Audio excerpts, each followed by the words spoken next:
The phrasal verb dust off is a useful expression in English, and today we're going to explore what it means, how to use it, and see some simple examples. This explanation is designed to be clear and easy to understand, especially for learners at A2 or B1 level. Let's begin by looking at the basic meaning of dust off. Dust off is a phrasal verb. Phrasal verbs are phrases that usually consist of a verb and a preposition or an adverb. In this case, we have the verb dust and the preposition off. When we put them together, dust off, the meaning is a little different from just the verb dust. So what does dust off mean? The first, most literal meaning is to remove dust from something, usually by wiping or cleaning it. For example, you might use a cloth to dust off a shelf, a book, or a chair. If something has been sitting untouched for a long time, it collects dust, and you might need to clean it. But dust off also has a more interesting, non-literal meaning. In English, we often use dust off to talk about bringing something out after not using it for a while. Imagine you have an old bicycle in your garage, and you haven't ridden it in months. When summer arrives and you want to go cycling, you might say, "I'm going to dust off my bike." This means you will clean off any dust and get it ready to use again.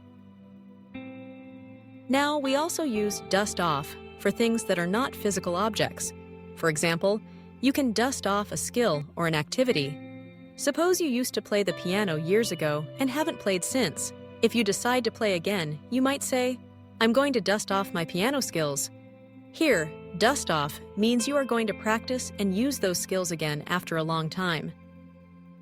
Let's look at some simple and clear examples to help you understand how to use dust off. First example. Imagine you have an old board game in your cupboard.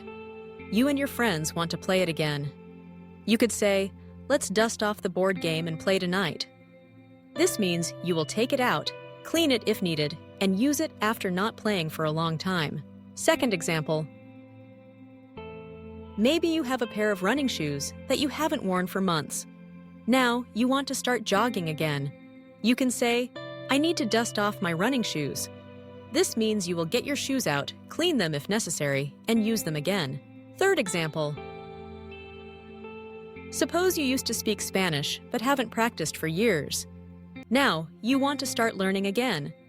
You might say, "It's time to dust off my Spanish skills." You are going to practice and use your Spanish again.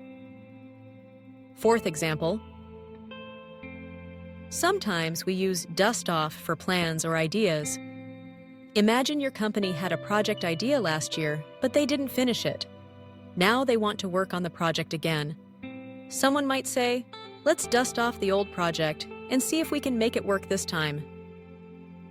These examples show that dust off is used when we want to use something again after not using it for a while. It can be a physical object, a skill, an activity, or even a plan. For instance, in everyday conversation, someone might say, "I need to dust off my old suit for the wedding."